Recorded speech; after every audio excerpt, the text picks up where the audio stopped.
kind of carve. And I remember seeing this longboard guy just like 360s around him, like moving all around his board, and like it was like a whole art show, you know? It was cool. So what do we do? Where do we go? All right. So I think you just sit down, I guess. Here, I'll get the drum stool and you can sit down. Do you have Wi-Fi in here? Yeah, it's lowercase. How do we start it? A whole bunch of... Start it? Huh? That's not how we start it. What do you do? Well, You don't do hi, everybody. Hi, everybody. That's what like everybody starts their shit with. All Johnny's little podcast people or YouTube people. okay, then what do you want Hey, to say? guys. See, chain reaction here. Say, yo. We can always just like record a different intro later if you want to promo the address or anything like that. Alright, so we're live if you guys want to just start chatting. Okay, so Chain Reaction Records, 8799 West Colfax, Lakewood, Colorado. Sitting with my brother Josh. Hello. How'd you first hear about Slayer? Well, What's your earliest memory of Slayer? Getting right to business, Yeah, huh? talking Slayer. What's your earliest memory of Slayer? All right, earliest memory of Slayer. Well, the reason why I'm asking you is because Slayer just played the other day and you saw him again in your 40s. So I got to ask you, what's your earliest memory of Slayer? And it was their last Denver show, the last tour. And the show was magnificent, but earliest memory of Slayer would be black and white ads in the back of Hit Parader and thinking that they're goofy as fuck because their ads were black and white and they didn't cut the strings on their guitars. And in the ad, the strings all curled around and shit. And at that age, just thinking that the black and white ads in the back of Hit Parader were lame, that those bands probably sucked. But then like a year or two later, realizing that all the bands that had the black and white ads were all the cool bands, because that was Slayer and SOD and Venom, and that was the introduction to like a whole new world of metal, and leaving the Rats and the Motley Crues behind. I remember seeing Headbangers with Slayer's gear on. I never really heard of them. The first I ever heard of Slayer is when you got that record. You got Hell Awaits. Well, before that, you gave me for Christmas that cassette. It was comp, wasn't it? it was Metal Massacres That's 2 right. and 3 on one tape. And that was what song was on there? Die by the Sword? No, Dissident Aggressor? Oh. Or is that maybe. I don't even know. but that was it. But remember, we'd go back to New York, and there would always be like Slayer graffiti and that's what I'm saying, man. I remember like seeing it before I even knew what it was. And then like I was scared of it right I off remember, the bat. seeing like so we were little. Like, I didn't think it was goofy. I thought it was fucking scary. We were little Aussie kids and Motley Crue or whatever, and like I remember seeing, across the street was Cole's Market in Montrose, New York, and whatever the deli was, and like long-haired dudes playing hacky sack with their Slayer shirts on, and like they were gnarly. What year was this? That had to be like 85 or something. I remember seeing a dude with his Slayer New York tour, and it was just like 5 or 6 shows in New York State. It was like Albany and Buffalo, Rochester, Poughkeepsie or whatever, Poughkeepsie or whatever. And at the time, I think I thought New York or Slayer was from New York, but it just with that, like the crappy ads in the back of Hit Parader, the dudes that we saw, and like the graffiti, and like it was definitely something different. And then hearing them, It was scary. yeah, Like time when we lived on the farm, and the beginning of Hell Awaits has a backwards message. It says, join us and you can play it back if you play it backwards, but it says it backwards when you play it normal. It just sounds like demons or something. And I was sleeping, and he woke me up to that. And I remember waking up being all freaked out. Oh, what the fuck? I was super scared. Dude, Let's just say it was scary. I mean, that was one of the last bands I ever saw that you would go and Christians would yell at you out front. There would be like a gated off area with people with Bibles yelling at you as you walked up through the line and like threatening you and you're gonna burn. And that was the first time I ever saw religious protesters at a show. I remember you'd hear about that shit, but going to that show and there were protesters out front. If you go in there, you're going to hell. And I don't remember who was. It was Slayer, Testament, and whoever the opener was. And there were dudes like, I remember dude coming out on a stretcher, and I was thinking like, wow, Testament isn't even playing yet, and there's a fucking bloody guy coming out on a stretcher. I was scared. I remember me and Norton had gotten tickets and lied to each other's parents, took the Greyhound bus from Carbondale, from Glenwood to Denver to see Slayer, got to Slayer. I almost got beat up out front after dealing with the Christian protest. And so me and Norton, with a buddy, we were just like, fuck this, let's get out of here. So we sold our Slayer tickets, went and bought acid, ended up meeting these weird punk dudes and partying in their apartment all night and became like friends with them. Is that when you met Chuck and Rich? Yeah, still friends with them. That's crazy. Yeah. Remember that same show, Dave and I didn't have tickets, and you sold your tickets, but then we bought our tickets off some scalper, or not really scalper, I remember it was some skinhead dude we bought them off of. And I remember at the time that was the most I'd ever paid for a concert. I paid $50 on the street on Colfax to get into the Slayer shows. We just drove over from Carbondale. We're like, what are we gonna do? Just get in the car and turn around and drive back home? Back then, it was a hell of a drive. So $50 a piece, 2 Slayer tickets, $100. What was the venue? I think that was the Mammoth Event Center on Colfax there. Yeah. Saw Slayer at the Mammoth a bunch of times, and then turned into the Fillmore. But it was like the scary thing. I remember getting hella weights and having to sneak it into the house. This dude Lance, his parents made him get rid of it. I think maybe BJ owned it first, or the Slayer record got handed around a little bit, and Lance had to get rid of it. It's like, my mom was making me get rid of this record. I'm like, I'll take it. And putting it under a towel, saying I went swimming and sneaking it into the house under a towel. And yeah, that's the one I was playing and scaring him with. But he was laying in bed, like our bedroom was split by these stairs came up, and my side and his side. He came up and he was listening to the Dead Kennedys, and it was like, they give me convenience or give me death. I was like, is my cock big enough? Is my brain small enough? And like, stepmom came up, she's freaking out. What the hell are you listening to? And he's just like, Josh listens to satanic music. And that was just like cut over, and like she kept saying, what? And I was listening to that record, to Hell Awaits, and she freaking lost it on me. It's so saying it. Like, Slayer was scary, man. Yeah, there was definitely, kind of nails and shit sticking out, like. Yeah. And they were coming out at the same time as glam metal. It was like such a contrasting, two sides of, I guess, the same coin. But the metal that was happening at the time. And I mean, they changed. They and Metallica changed punk at the time too. It was like, well, I was gonna say, like, Slayer was very much like Motorhead, where that was a band that, like, it seemed like it was cool. Like, if punks liked it too. Like, it was like a lot of punks didn't like metal, but there are certain bands that have always been accepted, and it seemed like Slayer has always been accepted. And Slayer has the weird phenomenon of being yelled out for years at every other Slayer! I've seen 100 bands where people just yell Slayer in the middle of the crowd for no reason. I mean, that goes back to the decline of Western civilization, the metal years, right? And they Penelope Spheris is asking that in the interviews, she's like, so what is a metalhead? And they're like, metalhead is a fucking rocker, blah, blah, blah. The one, she's like, what is a metalhead? It's a dude that drives by in his car, rolls down the window and yells out his window, Slayer! I think that dude started the Slayer war cry. He had to be that guy. Whoever he was, right?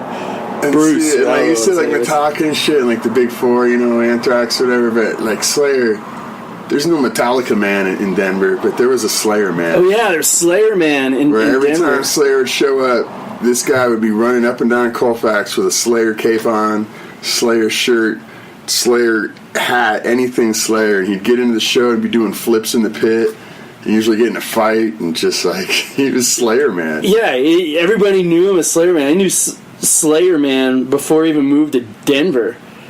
And, you know, his real name is Joaquin. And ended up meeting him years later and becoming somewhat friendly with him. Dude's a little out to lunch, but, you know, I think he was like in and out of detention centers or something, man. And he's always got fresh Slayer gear, though. Yeah, Slayer Man. I wonder if any other cities have a Slayer Man. Places have a that's Metallica. like a phenomenon around the world. Like Metallica Man. The local Slayer Man. But remember that, like, Metallica changed so much, though, that I think a lot of people, especially younger kids, don't realize, especially younger punk kids, that Metallica had as much of an impact and influence on punk as Slayer. A lot of kids probably don't even realize that Slayer did, but you read those interviews with those, especially with the UK bands at the time, and they were like, Metallica and Slayer changed UK punk, and that's kind of where grindcore and crust came from. The peace punk bands start listening to Slayer. You know, like, got a bunch of crass heads or crass holes or whatever, and all of a sudden they're listening to Slayer, and changes the. You listen to Discharge, changes the game. and then you listen to Broken Bones, and one Hey, Jason, is a punk band, and the come other. here. Now keep going. And I was gonna say, What's going on, big boy? how you doing? We're recording our podcast here, man. Have a seat, Oh, bud. wow. Hey, What do you think of Slayer? Slayer? Honestly? I don't know. Don't want to piss anybody off. piss somebody. You always piss people off. That's your job. It was cool back in the day. Yeah, for the most part. I don't know. Exodus dudes are in it now, right? Yeah, Gary Holt. Yeah. And then another Exodus guy's in there as well, right? No, but Paul Bostock, but he was in a bunch of bands. Yeah. Hell, he probably played in Exodus at some point. Say. Back in the day, when was the last time you bought a Slayer album? 80s. That far back in the day. I mean, last one I bought, I think, was maybe South of Heaven. You didn't buy Seasons of the Abyss? I may have had that. You should, dude. I fucking heard of everything a million times, all the people that I Dude, hang out with. that's one of the best metal albums ever. Yeah, Seasons that's of the the one that Abyss? really like made me like a Slayer freak. Like I liked Slayer before that, but then that was the album that was just like Slayer fucking rules. Oh, yeah. What was the last Slayer album you bought? Seasoning the Obese, Seasons of the Abyss. Isn't that See, I think I had everything up to the most recent album, Relentless. I don't think I bought it. I have those albums, but I don't listen to them. Like, what's the World Painted Blood? Is that one of their albums? with that one song that's on there, motherfucker, something like that. You know what I'm talking about? Get back to bitch, motherfucker. Something Oh, like that. yeah. But see, that was the thing. That's why I didn't. Those albums, like, because they toured with Hatebreed a lot, and it's like Slayer started becoming more like, started sounding more like a hardcore band, sort of, or like a metalcore band, and like the lyrics weren't as cool. It seemed like they just wanted to say, just like, how many times can we say fuck and just be fucking abrasive or whatever, and like the lyrics in like Seasons in the Abyss are fucking killer.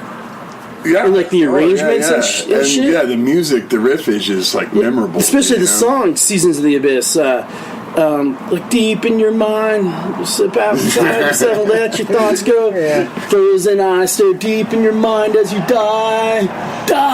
Right? See, to be honest with you, that album is kind of because the album before was so amazing. I think that's a little bit. I'm getting confused on records now. See, I can't even keep them straight. Well, South of Heaven was before that one. Yeah, then what am I thinking about? What was the one right after that one? Divine Intervention. Yeah, Divine Intervention was the one that it was good, but it just felt like it had come down a couple notches, you know. Oh, for sure. Lombardo didn't more play on it. radio friendly a little bit. Lombardo wasn't on it. And I remember being McCumbee bolting out to Glenwood to go to the Music Box at the mall and get Divine Intervention, and just kind of being let down. I mean, what are we gonna do after Seasons in the Abyss, and like nowhere to go but down? So, well, I mean, what do you think about like Henneman? Do you think he had that big of an impact now that that's what the songs are lacking is his style, his input? I mean, it's hard to have something for so many years, a team writing music, and then all of a sudden you don't have that. I think like a lot of the memorable songs, like a lot of the songs we just named, and a lot of the earlier songs, and all that, he either wrote them or had a heavy songwriting credit for those songs. Like he and King's styles were different. And I don't know, this is somewhat of my opinion, but also based on like all the interviews and articles I've read, is that like as Henneman like kind of descended further into alcoholism, had less and less to do with writing, and was just showed up for the recording and for the gigs, basically. Well, this is a great Henneman story. I went to go see Slayer at the Mammoth, I guess it was, Fillmore, and I was smoking cigarettes at the time, and I had a joint, and I put the joint back in my cigarettes, soft pack of cigarettes, and I got all my cigarettes out, put the joint back in there, put all the cigarettes back in, and I was walking in, and they were patting me down, and I held my cigarettes out like this, my hands over my head, and the security lady grabbed my smokes right out of my hand, dumped them out, found the joint, and kicked me out. And you got kicked out. You just didn't get kicked out of the venue. You got kicked out to the cops. And the cops were like, well, what's your name? And so I had to think of a name real quick. And then I was kicked out of Slayer. Were you Tony Hawk? Yeah, living with an alias, fucking kicked out of Slayer, bumming out. So I went home, and John, you stayed around and got an autograph from Jeff Henneman that says, Justin, you got kicked the fuck out. And, or you got fucking kicked out or something like that, Jeff Henneman. Dude, that was pretty cool to have that autograph. I was fucked up, too. I remember that bike you got from Jim Clark? I had that bike, and I rode it to the show. Dirt bike? No, it was like a cruiser or something. Oh, yeah, I know what you're talking about. I rode that bike to the show, and remember I had that stupid shirt I bought, that like a camouflage Slayer shirt. Remember that dumbass shirt I bought? Like the piping on it? It's probably a girl's shirt or something, I don't know. And I remember cruising back there on my bike all wasted, and Slayer dude's just standing there. It's like, hey, we got an autograph from my brother, he got kicked out. And I told him the story, and they were laughing. Like, yeah, here you go, dude. I remember one Slayer show, I was really into peeing on people. I don't know what my problem was. You're into peeing on people? Under the table, you know what I mean? While we're all hanging out. Sure, yeah. Doing what? I know he's talking about it. That's a good trick. One guy saw him, he's like, what the fuck are you doing? This is 15, 20 years ago. And I about shit my pants because he was going to kick my ass. Shit your pants but I got away from him. It's probably the same show I fucking snapped my ankle at. Good Lord. Peeing on people, shit my pants, and snap my ankle. Shit my pants. I was scared. This dude was huge. But I was just being a fucking 20 couple and fucking stupid. Yeah, it's peanut peel, you know what I mean? Don't you do that? It's kind of, under the table. Yeah, they could get squirt. they could get arrested and get like, is that like a sex crime or something? Yeah, you can pull your dick out and peeing on people in public. Yeah, remember that Motley Crue concert? Yeah. Dude, we were in Phoenix. We were wasted.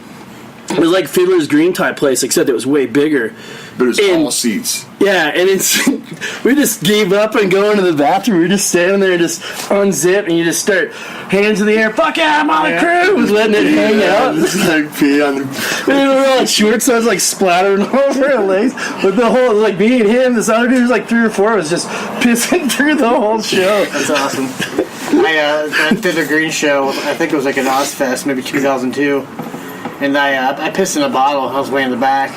And I fucking pissed in the bottle. I gave it a whip. So I went like that. And then it landed in the fucking pit. And then like 30 seconds later, like a fucking million bottles are being thrown around in there. It's kind of cool. Where was it? At Fiddler's Green. What band? The Slayer. Yeah, dude. I was going to just mention that same story. I was like, I remember at Slayer at Fiddler's Green, and like one bottle flew. And then one bottle flew back.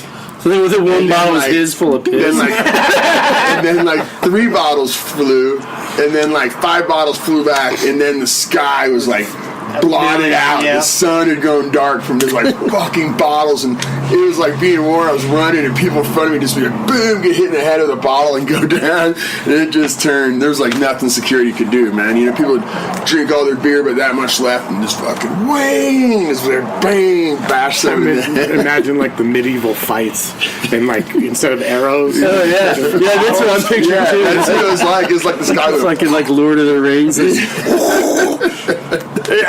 At this last Slayer show, I tried to start that, but it didn't work. Apparently, it's probably bounced off some dude's head, and that was that. People who lived through that. It was trauma, man. They didn't want to relive Was it that bad? Dude, it was crazy, dude. It was See, I didn't get to experience that. I was actually in the hospital during anything that Slayer like that. show. And I mean, to be honest with you, it wasn't glass bottles; it was plastic bottles. But still, like you have a plastic bottle coming 30 feet out of the air with a little bit of beer in it. It was like knocking people down and shit. It was crazy. That was awesome. Fucking Slayer. Phone's ringing. It's Slayer calling right now. Dude said, "Oh, Talk is that shit guy on our that later pissed on my leg?" Yes, the guy who pissed bottle. Where are you going? Were you taking all these stickers? Well, I don't need that many, dude. Oh, I thought you said you wanted. I wanted a bunch, but I'm only gonna Huh? I don't need that many, dude. I'm just gonna give them away to my buddies, and it's supposed to be raining. I'm gonna go skate the Ocean Bowl and skate in Rehoboth up in Delaware, and skate back in Maryland, back at home. I'm just gonna give it up to my buddies, and Cool. they also, these things are fucking pretty awesome. They'll get you free drinks. Nice. You guys rock. I fucking love you very much. Fucking, you guys are nothing but good to me. I gotta get the fuck out of here. Right on, man. Thanks for stopping by. You're on the First Chain Reaction podcast, and you added quite a bit. That was good stuff, man. It was quality right now. Didn't you see Slayer at Red Rocks? Jason. Good to meet you. Yeah, I saw I it. saw them with Hatebreed one time at Red Rocks. Oh, did Oh, you? really? Yeah. I saw Slayer at Red Rocks on the Clash of the Titans. When was that? Like 91.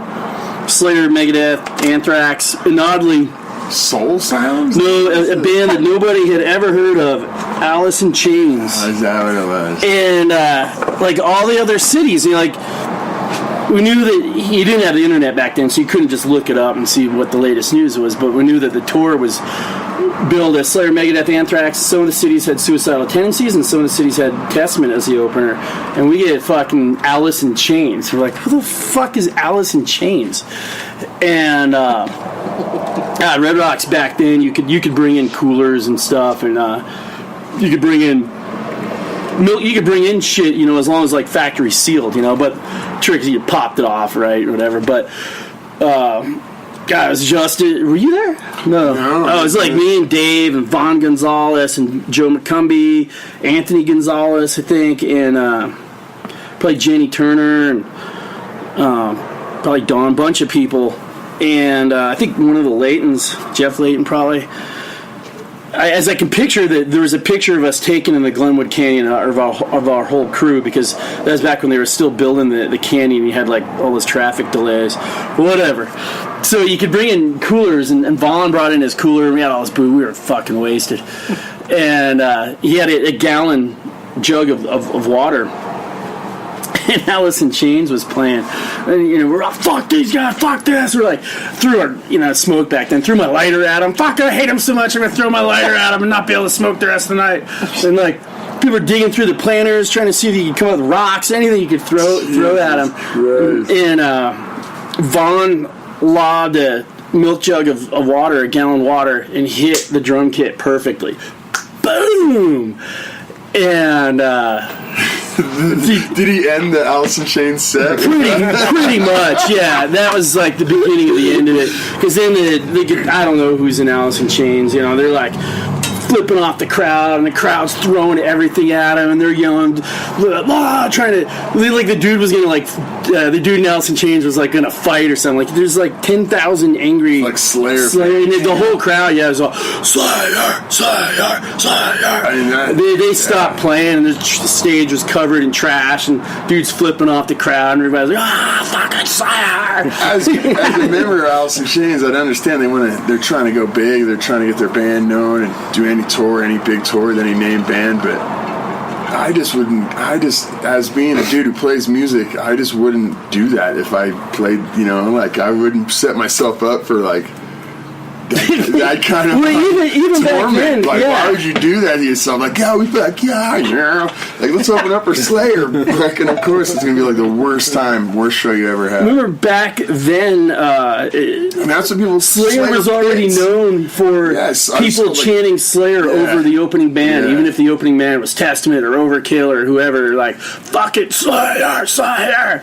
No matter, even if the opening band was a band they liked. Right, Slayer opened for Judas Priest at McNichols Arena. Was that on a Painkiller tour?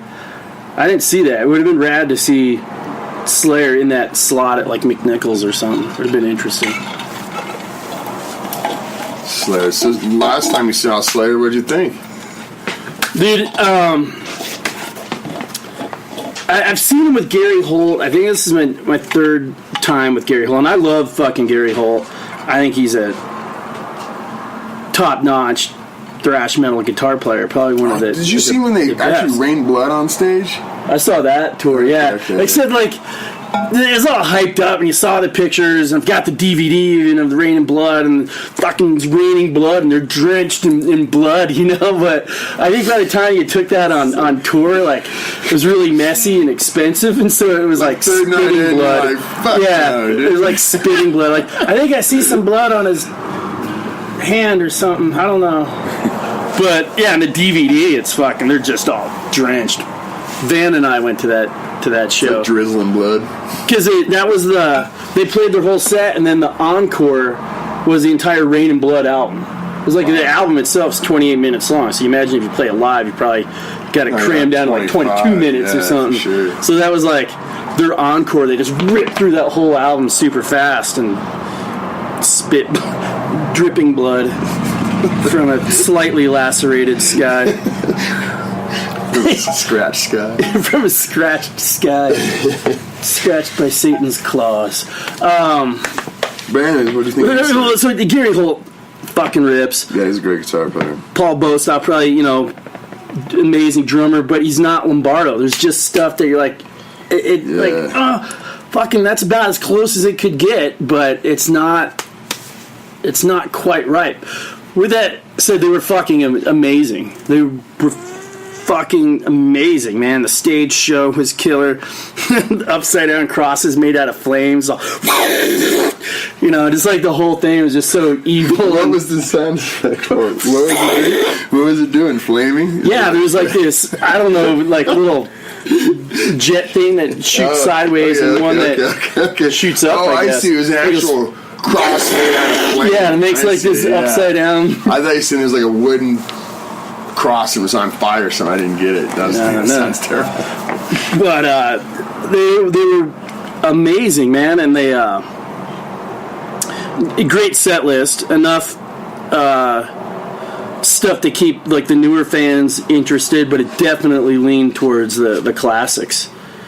And they played straight through, no encore. I mean, they just played all that shit and said, "Yeah, that's the end of the show." And it was just so fucking rad. How long did they play? Like an hour and a half or something? Oh, almost 2 hours. It was like 19 songs or something like that. It was fucking crazy. It's a lot of Slayer.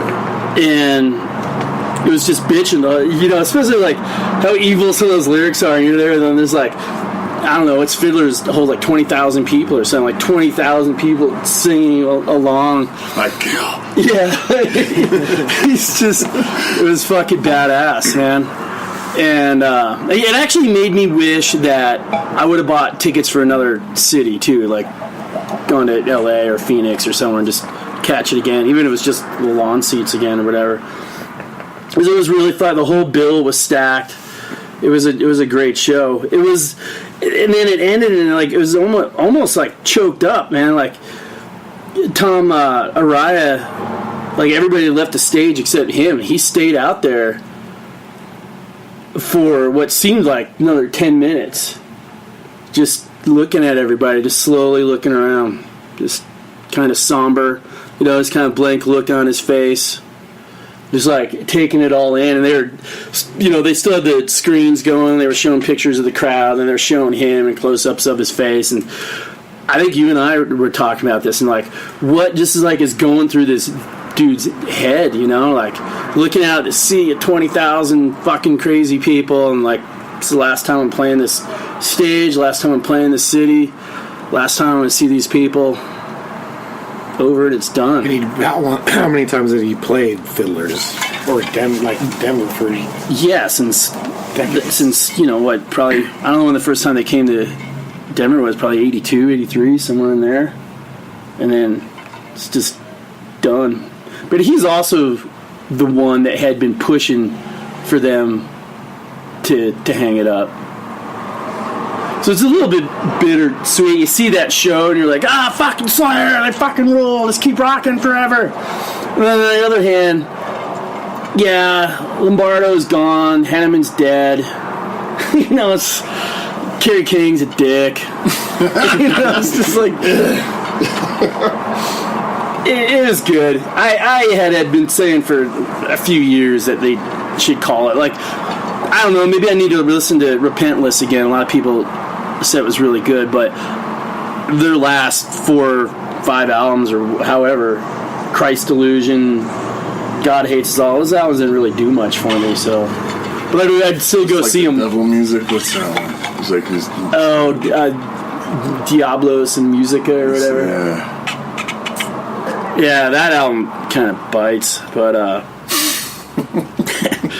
I'd still go see them live, especially you can look up set lists like, okay, there's enough old songs, I'm still going to go see them, and they would kick ass. They don't do an Iron Maiden where they come out and just do a tour. Come out and play an album you've never heard of.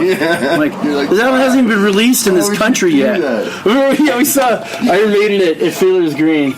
What was it, the Final Frontier or whatever fuck that was? They played like 2 songs the whole night. Dude, the album hadn't even come out in the U.S. yet, right? And they played the whole album in its entirety. So you got all these people just sitting there. Oh, it's Iron Maiden. And the one dude who either got an import copy or downloaded illegally or whatever, who obviously made the point to memorize every lyric to this album that's only been out for 2 weeks in Europe or whatever, and like everybody's sitting down at Fiddler's Green, he's the only dude standing up singing every word to every song that nobody's ever heard. Like, okay, you win, dude. You are the biggest Iron Maiden fan here. You know all the words of the album that's not out yet. Yeah, that show sucked. I think that was the last time I bothered to go see Iron Maiden. Like, Iron Maiden gets all pretentious and stuff. Like, we're still relevant, so you should like our new stuff. And what if it didn't suck? That'll probably piss some people off, too. Alright, one thing about Slayer I wanted to add was Mickey Sicky from Verbal Abuse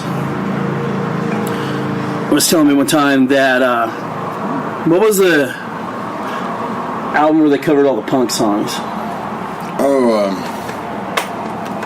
Undisputed Attitude. Yeah. Sheesh, man. I saw that tour. That was fucking crazy. But where was that? Was that at the Aslan or the Ogden? Or was it both? Did they play the Aslan and then come back and play the Ogden? Because they wanted to play punk clubs, and it was just fucking insane. Well, anyway, Nikki Siggy from Verbal Abuse saying that when Slayer did that and they covered that Verbal Abuse song, Slayer could have easily just put it out there, and what would Verbal Abuse ever be able to do? Sue them and try to get their royalties or whatever? They'd have no chance, right? But Slayer had their lawyers or whatever contact dudes from Verbal Abuse and say, you need to set up publishing, gave them free use of the Slayer legal team or whatever to set up the publishing rights of the music so that Slayer could pay them for the music. No shit. And that's cool. I guess Slayer did that with all the bands on there. And then remember Sepultura covered that Final Conflict song. And I remember Ron Martinez from Final Conflict telling me the same thing, that Sepultura's people contacted them and said, set this up so that we can pay you guys. We want you to have your... And that was part of the catalyst to getting Final Conflict back together, because Jeff and Ron needed to talk to figure that out, and that ended up getting them back together. All right, so that Slayer farewell. I guess if you're listening to this and it hasn't come to your city yet, and you got a chance to go catch it, I highly suggest that you do. How long will they be on tour for? I don't know. That's a good question. What do they have left? Jump to the internet here, and I think they just hit the West Coast. They going through the end of the year? Seems like something I should be prepared with. That's a good question. Well, I don't know. So this is... that's the first leg. Remember when they first announced the tour, the farewell tour, and there was no Denver date, and people were losing their fucking minds. People get all fucking crazy about shit, and like, dude, they're gonna come to Denver, right? They're breaking it up. They'll go to Europe. They'll play a bunch of shit, and they'll come back. And sure enough, they did that. They announced the second leg. Here we go. And this is like European. I can't figure this out. That's Austin right there. Yeah, I don't know what I'm doing here. Okay, maybe go to the official site. That seems like that would have the official word. Yeah, okay, they go to Europe. They played San Jose. Oh, tonight. This is the last U.S. show is tonight. And then it goes to all over Europe. And then they finish in Helsinki? Finland. Yeah. In Finland. Helsinki. On December 8th. Huh. I wonder if they'll get back together just to do any one-offs. Probably not tour or anything, but play this festival or play that festival. I don't know, but I think Raya is pretty much over it. That's what he's been saying for years. What else? Any other Slayer thoughts? That's Did you ever carve Slayer into your arm? Slayer tidbits. Our friend Jake carved Slayer into his arm and added an extra L. Oh no, there's when he carved filth into his arm. That's what it was. That's what it was. Remember I had this spiked armband. I took all the spikes out and stuck nails through it to try to make a Kerry King armband, but didn't work that well. Well, my nails were limp. They kept flopping around. All right, so that concludes we won't drag this out. It seems it's reached its natural conclusion, kind of like Slayer has. Yeah. And we'll be back in, I don't know, a couple weeks or something, and we'll have some other ideas to share. Ba-dum-ba-dum-bum-bum. Ba-dum-ba-dum-bum-bum.